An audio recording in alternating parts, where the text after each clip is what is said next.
At this point, we may now invite the respective authors to sponsor and present their proposed bills. On House Bill number 1, entitled An Act Strengthening the Regulatory Powers of the National Food Authority to support the rice industry and ensure consumer protection through adequate supply and stable price of rice, amending for the purpose Republic Act number 8178, otherwise known as the Agricultural Tarification Act, as amended, introduced by our very own Honorable Speaker Ferdinand Martin G. Romualdez, the Honorable Andrew Julian Romualdez, and the Honorable Jude Asidre, which will be sponsored by the Honorable Pinky Beatrix Luistro. Ma'am, you have the floor. Good afternoon, Mr. Chair. Good afternoon to our distinguished colleagues, and of course to our resource speakers, most especially to the Honorable Secretary Kiko Laurel. I understand, Mr. Chair, that the explanatory note is quite lengthy, and I acknowledge that the challenges that the government is encountering right now with regards to price stability and the sufficiency of our supply were mentioned already during the opening statement. Nonetheless, this representation is requesting that portions of this explanatory note be read in today's committee hearing. This is in respect to the authors of this bill, Mr. Chair. House Bill number 1, Rice Industry and Consumer Empowerment Act. Given the persistent price instability, warehouse congestion, and weakened palay procurement, there is now a compelling need to restore to the NFA some, if not all, of its original regulatory and market intervention powers. This include, number 1, monitor and intervene in rice trade to deter hoarding and artificial price manipulation. Number 2, regularly release rice stocks to stabilize prices and decongest warehouses. Number 3, use sales revenues to procure local palay at reasonable support prices, creating a stable market for Filipino farmers and ensuring adequate food supply for consumers. Mr. Chair, esteemed colleagues, this reform does not aim to reinstate import restrictions abolished by RTL already, nor does it seek to reverse market liberalization. Rather, this measure provides a mechanism for timely, targeted state intervention to protect public welfare, promote agricultural sustainability, and uphold food security. The regulatory and market intervention functions of NFA will not only address the pressing concerns on the recently declared state of food emergency in the country, but will also curtail the growing number of cases of profiteering, monopoly of price of rice in the market, and ultimately hoarding of rice supply. The provision of regulatory powers to NFA shall not in any way hinder the importation, exportation, and even trading of rice, but is only intended to empower the National Food Authority to intervene in the market or rice trade to ensure, this is very important, Mr. Chair, adequacy of supply and stability of prices of rice and palay. With that, Mr. Chair, esteemed colleagues, we're soliciting the support of this committee in order that this measure will be passed. Thank you, Mr. Chair. Thank you very much, ma'am. Thank you for sponsoring House Bill number 1 on behalf of the Speaker. I understand that you also have a version. I would assume that it would be very much the same. Mr. Chair, for the bill that was passed by this representation, I move that the explanatory note be adopted as its sponsorship speech, Mr. Chair. Thank So you. there's a motion to adopt the explanatory note as the sponsorship. Duly seconded. Any objections? There being none, motion is approved. Thank you very much, ma'am. So we have the Honorable Luistro joining us again. Sorry, ma'am, napahaba kanina. Welcome back, and you were listed earlier, so I believe that you are still interested to ask questions. Then to be followed by the Honorable Agabas, and then to be followed by the Honorable Lani Mercado Revilla. Ano kasi may important motion mamaya si Honorable Revilla mamaya. So, ma'am, please proceed. Thank you, Mr. Chair. My question is addressed to Secretary Laurel. Kanina po, during your presentation, my attention was caught by your statement that if we are to achieve price stability and supply sufficiency, what direction are we really intending to follow? One is, do we protect the local farmers? Second, do we rely on importers? So with this statement, I just wish to comment, Mr. Chair, distinguished colleagues, that my understanding about our mandate here is to achieve self-sufficiency. And with that, I think relying on importation, though it is less in terms of challenges compared to relying on local farmers, is or should not be considered as an option. By self-sufficiency, my understanding is that we can produce what we need, and we do not need to rely on foreign countries. As a matter of fact, we are seeing from news yung mga economic embargo, trade embargo, in which case, kapag reliant tayo on importation, we will be vulnerable on sanctions of international organizations like WTO and the other foreign countries. So ang gusto ko pong sabihin, Mr. Chair, esteemed colleagues, I hope that we are on the same page here, that by self-sufficiency, we mean we need to protect our local farmers. And we will be considering only the option of importation, only to supplement the produce of our local farmers. And with this posture, Mr. Secretary, Mr. Chair, this representation maintains that we have no options actually, because our mandate is to protect the local farmers. And considering the very wide perspective that the DA already has with respect to our challenges towards this mandate, pwede ko po bang malaman from our good secretary, ano po yung mga ultimate and important considerations on how we can achieve protection of farmers and at the same time, protection of Philippine rice industry? Mr. Chair, I think yung basically yung pinopost namin na amendments or repeal nga dun sa Rice Law Act natin or law, I think that is what we really need to do. Ang rice production natin this year will be record high. Assuming lang wag tamay-tamaan ng bagyo nitong few months.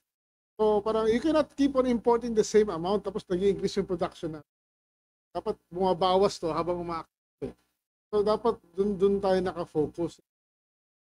The country is ready. I would just like to add, besides rice, ako confident din ako magsabi, ang sugar, we can be self-sufficient with only 8.7 billion pesos in irrigation. The rice, fortunately, we need 1 trillion pesos, no?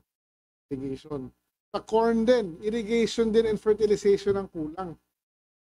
And basically soil rehabilitation, no, for all. Rice, corn, all. Yung soil rehabilitation. Sa Batangas natin, lahat ng soil natin based on science to, no, acidic na. Negros, Northern Negros, talagang acidic na rin yan. Nueva Ecija, medyo maganda. Yan, Tarlac, medyo meron na rin problema sa soil. So, so it's partly science, partly investment in irrigation is very big. Then the iba is science and the right law. Mr. Chair, the Secretary made mention about investment and science as the factors to be considered to be able to achieve price sufficiency. As a matter of fact, you even made other agricultural products. In other words, if we have science and investment, we can achieve self-sufficiency. This is very clear, Mr. Secretary. Now, the question is, are we receiving the necessary support towards achieving the science and the investment that we need to realize the self-sufficiency mandate of the agriculture? Mr. Chair, sa science, rice, I think we have the right seeds, no? Material. Kasi especially nandiyan yung IRRI, nandiyan yung field rice. Technically, we can buy the best seeds from our competitors or our person. We just need money for irrigation. Kailangan din natin maangkat yung ating mga areas na flooded, no? Like Linguasan Marsh. That's 150 hectares na lubog sa marshland. If we do a canal system, we recover 150,000 hectares. Yung Pampanga, Candaba area yung Cagayan River Basin, Agusan River Basin, ang rami niya na swampland natin na pwede natin parang gawing Mekong Delta na canal system. Then that's 400 hectares additional. Iba naman sa sugar, it's shallow well tubes lang talaga ang kailangan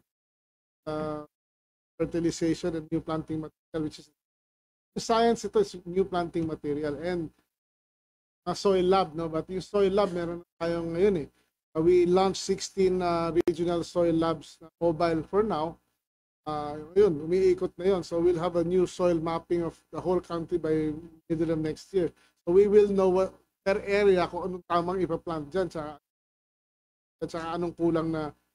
So meron din kasi nangyayari sa atin kaya naluluging farmer dahil over fertilization Parang okay naman yung lupa pero sinabi ng nakasanayan 10 bag ng fertilizer, 10 bag, ngayon pala hindi na kailangan, gano'n. Meron na ako nakausap sa Nueva Ecija na ano ba ginagamit mong fertilizer? Ay, hindi ako gumagamit ng urea, ito lang ginagamit ko Bakit yun lang ginagamit mo? Pusol, saka potash. Ano yan? Sabi 700 lang. Yung urea, 1.6 Bakit ito lang ginagamit mo? Meron ako sa lab test. Pikita siya. Kanalulugi. So yung mga ganun that's science-based. With the input that you have provided to us, Secretary, to give clarity to those who are witnessing this committee hearing, pwede nyo po bang i-gauge in the scale of 1 to 10, 10 being the sufficient science and investment that we need? Nasaan ho ba ngayon ang response ng Philippine government in our challenges in agriculture? I think depends, Mr. Chair, I think that depends on the commodity, no? Sugar, the President already gave us the order to source funding for what we need, no? To get this done, no? Yung coconut natin, gumagawa na ng paraan sa ating Presidente mismo na ma-unlock yung Coco Levy Fund na yan na may batas din nga pala tayo sa Coco Levy na problematic. Yung 80 billion natin sa Coco Levy Fund, distribute sa 16 or 14 or 16 agencies. Kaya hindi natin magastos yung pera dahil gulo So ang move din ng ating Pangulo is i-revise din itong na to para simplify para hopefully majority of that fund will be done for replanting post-harvest. Of course, part of the fund for the insurance, medical, welfare ng mga farmers. kailangan ma-unlock yung 80 billion na yan eh. That's one. Ang corn naman, we just need fertilization and then irrigation and mechanization. So, corn, madali-dali rin eh. Since may limitation tayo sa gaan natin, hindi naman unlimited na. We're seriously looking at ODA funds, fill in the gaps. Mr. Chair, I understand that the President has the strongest commitment to address all our problems in agriculture because this concerns the basic needs of men, and that is food. Sa agriculture, lahat nanggagaling to. But with all due respect to the good secretary, I hope we can anchor our answer on the existing response and interventions already of the government. I understand that there are efforts to unlock the levy fund. I understand that there are instructions already to solicit all the necessary resources towards this end. But the question, Mr. Secretary, is if we will be measuring the response of the government at the present time, nasa na po ba tayo in the scale of 1 to 10? Are we at 8 or are we at 5? As far as production of rice, I would guess I would be at 7. 7. Dahil except for last year, no, but this year talaga mas mataas ang production natin. Problema nga lang, mababa yung presyo ng palay. Sa sugar din, we hit already record high sugar production.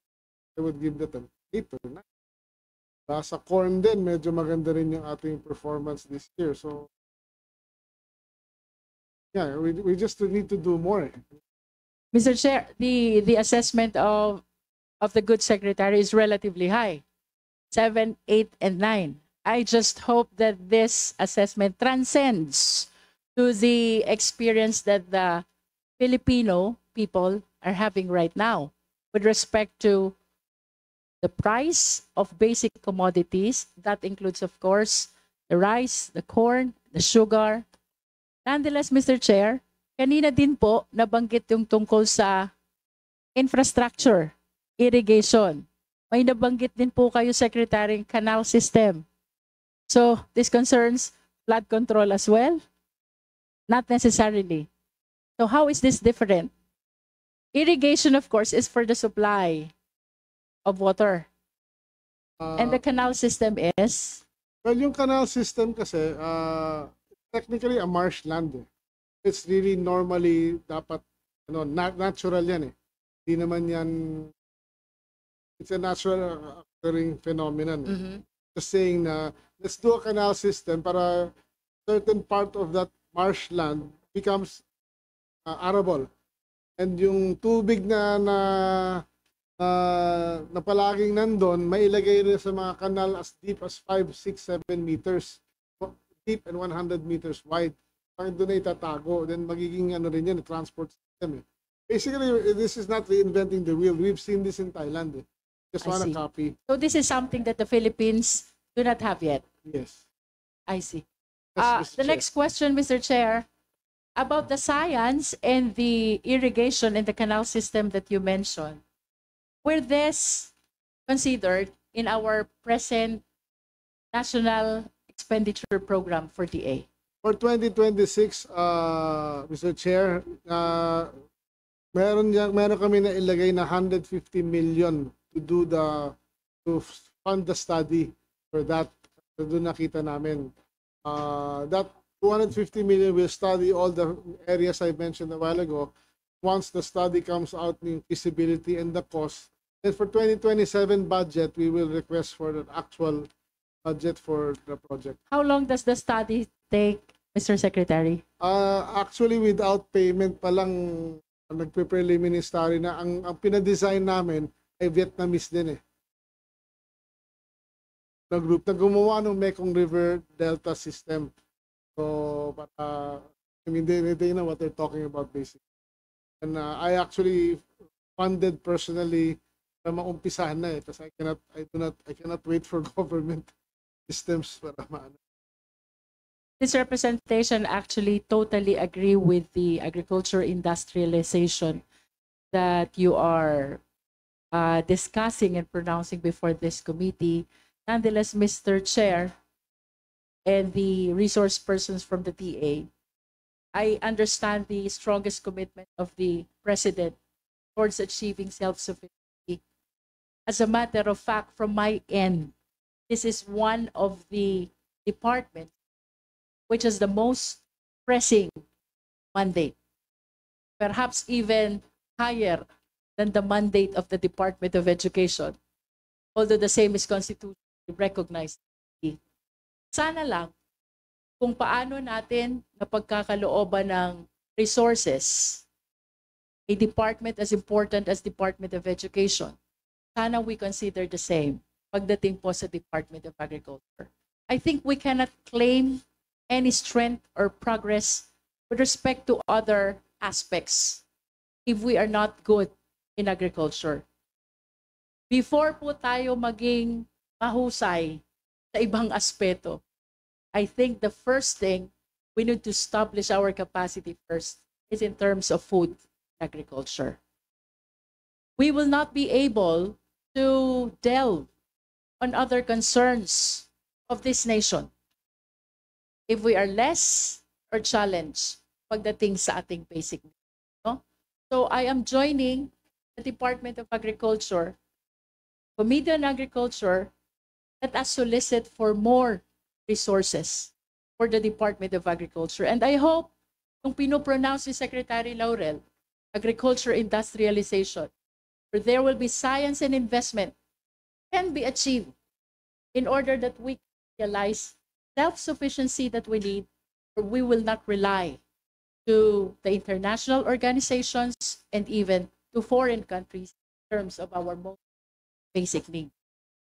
One last point, Mr. Chair. Kanina po, may resource person tayo.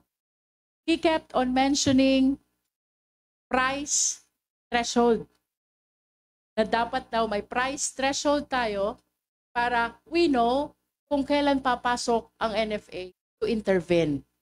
But I wish to add, hindi lang po price threshold. We should also determine our supply threshold. These are two important things which will make the price and the supply stable. So I am soliciting the support of our esteemed colleagues.